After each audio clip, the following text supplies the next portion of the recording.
Magandang araw po mga kapuntos, at sa araw na ito po meron po akong tampok na video para sa inyo at sana ay magustuhan ninyo. Kaya sa mga bago pa po sa aming channel, please po don't forget to hit the subscribe button at ang notification bell para maging notified kayo sa bawat video na ilalabas ko sa channel na ito. At bilang kahilingan po ng punto por punto team at naway maintindihan po ninyo, sana po wag nyo pong i-skip yung mga ads sa aming mga video. Sa maliit na bagay na po na yan, malaking tulong po yan sa ating programa at sa ating ministry. Sana po maunawaan po ninyo. Maraming salamat po, kaya wag na po natin patagalin. Simulan na po natin.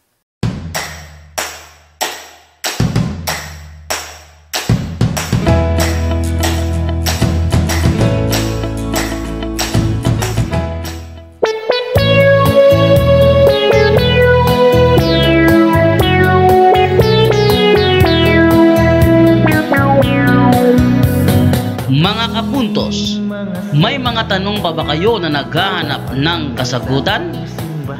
Hindi na kailangan pang magtanong sa ibang sekta ng pananampalataya, sapagkat mas lalong lumalakas pa ang ating programang Worldwide Catholic Bible Study sa pangunguna ni Reverend Father Darwin Gitgano, kasama ang mga kilala at mga batikang defensor ng pananampalatayang Katoliko. Worldwide Catholic Bible Study. Sa tima, mga kaigsunan, nganong matuod nga iglesia ang simbahang Katoliko, o sara ang hinungdan ug usaray rason tungod kay gitukod kini sa atong Ginoong Jesucristo. Sa mga atake ng mga bulaang kopit, para patibayan ang bawat Katoliko, upang di malubos sa ibang pastor at ministro. Okay, next question. Sige. Pasagot nga natin to kay Brother Wendell. Kay Angelus Domini, Brother Wendell. Tanong niya kasi, tanong ko po, may simbahan dito sa Cavite na may 7 archangels sa altar. Okay lang ba yun, Brother Wendell? May ganun ba? So, kung may mga simbahan na nakita natin ilan na may 7 archangel, no? Kaya nga nang napalitan sa isang diocese nang napalitan ng exorcist ang naturang parokya, sabi ko sa kaibigang pari na yan, Father, ba't may mga archangel na tinatawag na apocryphal angels? Sabi niya, sa naunang pare iyon, pero i-refer ko muna ito kay Bishop. Dahil iyon talagang mga Oriel, Saniel, ipinagbabawal yan, no? Ipinagbabawal. Pero makita natin na may mga ilan. At hindi lang yan, sa iba ding mga nagbibinta na Katolikong bookstore, makita din natin yung 7 archangels na kung tutuusin sa Office of Exorcism, ipinagbabawal talaga yan. Oh. So hindi valido yung 7 archangel na yun sa altar ng simbahan nila, Bro Wendell? Oh yes, hindi talaga. Dahil dapat i-refer yan sa kanilang liturgies, no? Ang liturgies dyan, ang bishop. Oh. Pero may itinuturo pang liturgies na pari na magabay sa mga selebrasyon. So, kung pansinin niyo, sa mga anghel, guardian angels, may kapistahan. Sa 3 archangels, sila si San Rafael, si San Michael, diba? San Gabriel, may kapistahan. Pero pansinin niyo, yun ba silang Oriel, Saniel at iba pa, may piyesta ba yan sa simbahang Katoliko? Wala. Meron pa yung Barakiel, no? Barakiel. Oo.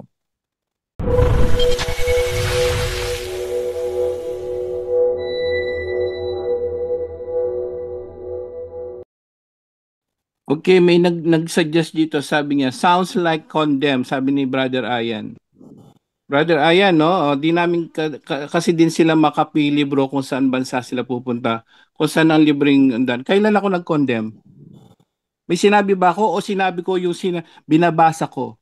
Si Jesus po nagsabi, unless you will eat this bread, hindi ka makakakaroon ng buhay. Ako nag-condemn o si galing sa Jesus? Relax, Brother See? Angel, relax. Hindi kasi sa pagdating sa kaligtasan, ganun ako. Very passionate ako. Kasi yung ibang tao, sabi nga, hindi sila makapili. Yun nga ang problema dun eh. That's the problem. No, kaya nga problema talaga siya eh. Hindi siya, ang condemn, sinabi, o impyerno kayo. Wala naman ako sinabing ganun, bro. Ang sabi ko, turo ni Jesus, sabi ni Jesus, ayon sa Biblia. Kasi binabaliwala kaya ng mga tao. Wala daw sila makapili bro, saan bansa sila pupunta. Yun nga yung sinasabi ko. Hindi ko naman sinasabi huwag kayong pumunta, huwag kang pumunta. Sabi ko, turo ni Jesus. Hindi ka makakapunta sa langit if you don't receive His body and blood. Sabi ni Jesus lang, binabasa ko. Siyempre, maraming mga hurt dito ng mga ng mga, nasa barko. No, ito nga yung sabi nung isa rito, sabi niya, tama po. Karamihan dito sa abroad, kahit may weekly day off, ayaw magsimba. See? Hindi nila nagagawa. But, if you're kaya nga sabi ko sa iyo, Brother Ayan, magsabi ka sa akin ngayon ng turo ng simbahan, kung ano ang pwedeng ipalit sa sakramento ng banal na Eucharistia, sige.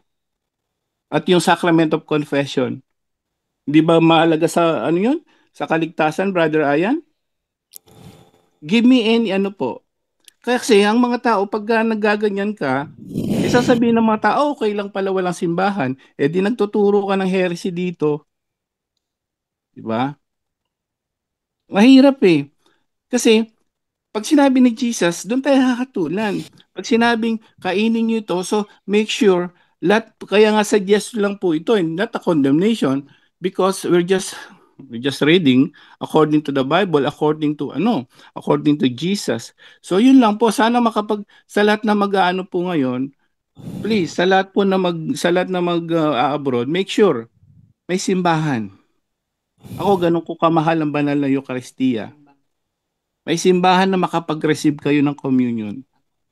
Because walang kwentang ginagawa natin dito kung sasabihin natin lahat okay lang.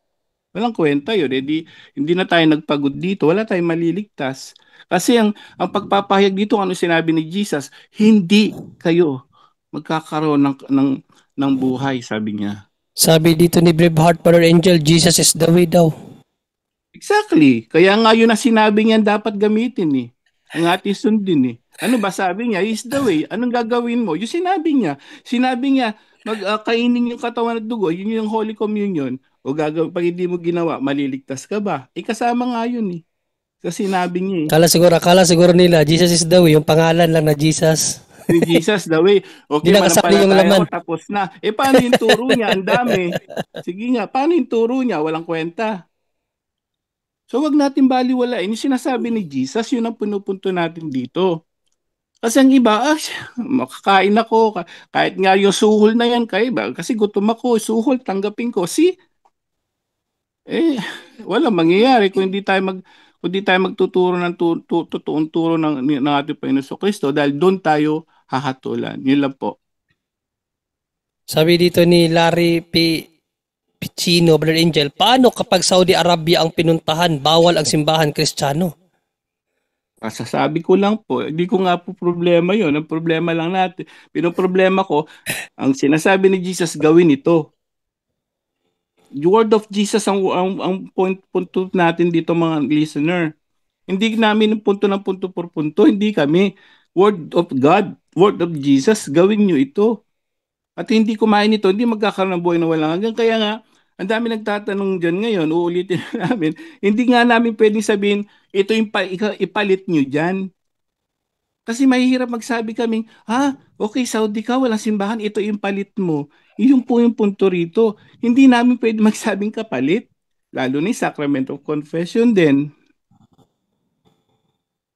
So, hindi condemnation to, pagtuturo ng tunay na turo ni Jesus, which is doon tayo huhukuman.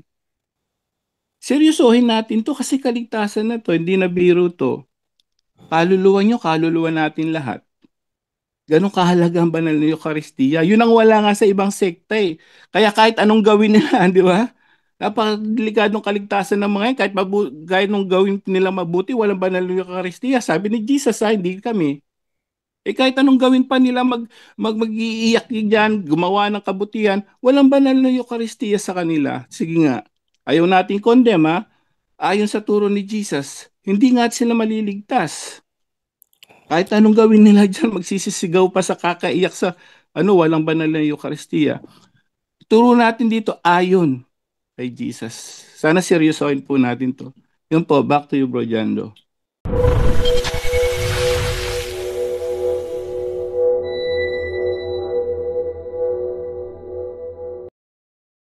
Uh, 1573, sabi niya, good evening, magtanong lang po ako, kasalanan pa rin po ba? Kahit na nakapagkumpisal ako sa pare but still civil married pa po ako sa asawa ko until now. Kasalanan pa rin po ba, Brother Angel?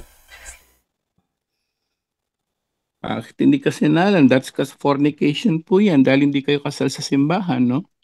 So kung kasalanan talaga, ayon, na, hindi na naman, baka sabihin, nagkokondem ako, ayon sa simbahan, you are a public sinner. Ibalik natin sa mga hindi nakaano doon, yung Catholic natin bro, para meron tayong documents.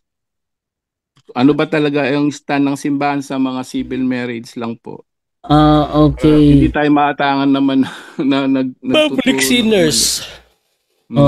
Delikado po. Kahit siguro hindi alam ng na civil kayo ng pare, pero hindi kayo bibigyan ng absolution diyan dapat, unless you need to separate muna kasi bawal talaga na simbahan po live-in at civil marriage. Ayon na kaya ayaw natin humatol. Ayon na yan.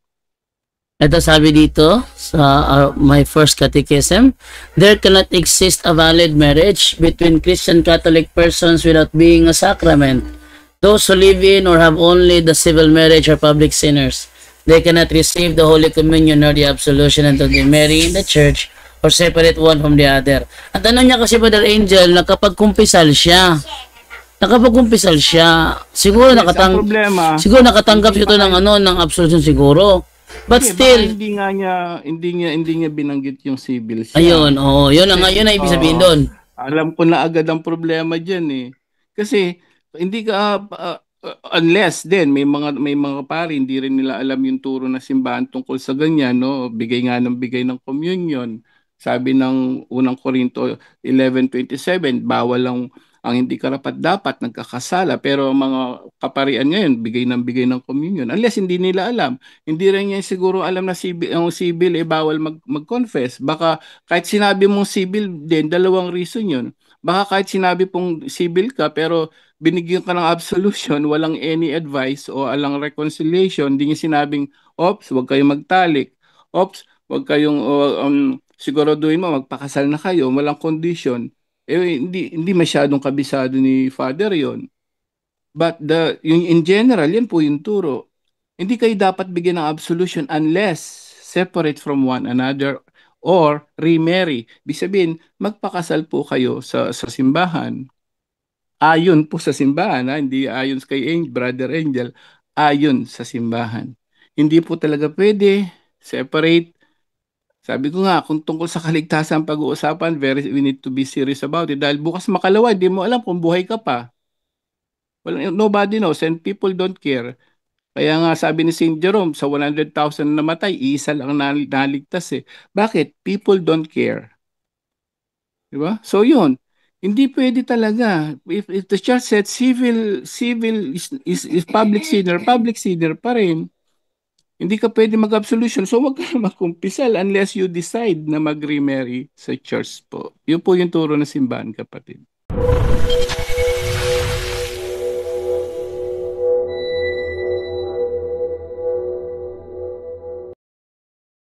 Kay nobody naman, part ng Hail Mary prayer ay blessed art thou among women and blessed is the fruit of thy womb, Jesus. Tanong, paano nalaman ni Elizabeth na si Mama Mary was the mother of the Messiah?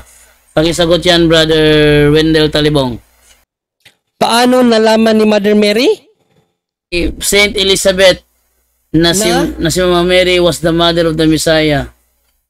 Okay. Napakalino naman ron. She was filled by the Holy Spirit. Basahin nga natin ba dyan do? Ang... Ikaw na lalabas na lata. Ako na lang pala, sige. Sa Lucas 1, no, Lucas 1:42, 35 ba? 28 to 38 yata, no? 28 yata yun. This is 38. Filled with the Holy Spirit. Nasa 32, bro. 32 o 32. Ito, basahin natin. Uy. Ang sabi dito, Ay, ano pala? 43 pala, 43. 42. 42 siguro, 42. Yan, 42. 41 na lang, 14 lang, 40. Balik sa 40, basahin natin. Pagdating sa bahay ni Zacarias, wait lang. Pagdating sa bahay ni Zacarias, binati niya si Elizabeth.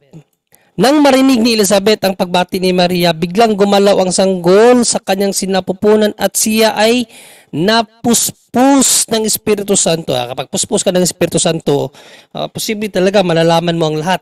No? Napasigaw siya sa galak, pinagpala ka sa mga babae na lahat. Pinagpala ka sa mga babae at pinagpala rin ang dinadala mo sa iyong sinapupunan. Sino ako upang dalawin ng ina ng aking Panginoon? So, sino ba yung Panginoon na yan? Ang Panginoon na yan dito sa 63.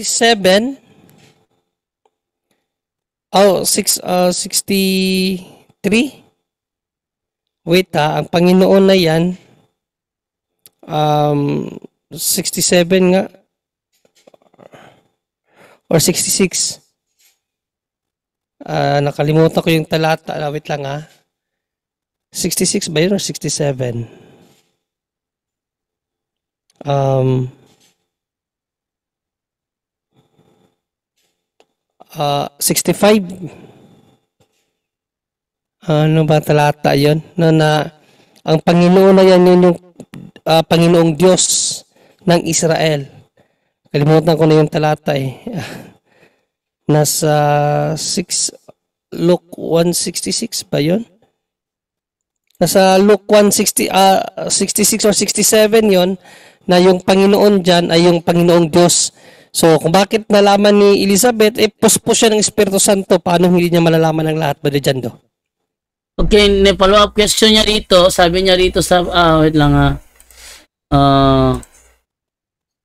follow-up question niya rito, sabi niya is, tanong, masasabi ba natin na ang part ng Hail Mary prayer, Blessed art thou among women, and blessed is the fruit of thy womb, Jesus, is not from Elizabeth per se, but from God or the Holy Spirit? Sagot, Brother Junre. Yes, no, dahil in 1 Peter, o 2 Peter 1:21, 2 Peter 1:21, no? Ito ang sinabi ni Apostol na Pedro. Sapagkat ang pahayag ng mga propeta ay hindi nagmula sa kalooban lamang ng tao. Ito'y galing sa Diyos at ipinahayag ng mga taong nasa ilalim ng kapangyarihan ng Espiritu Santo. So yung sinabi, lahat ng mga inspired figures ng banal na kasulatan, hindi yung galing lang sa kanila. Galing yun mismo sa Diyos, Brother Jando.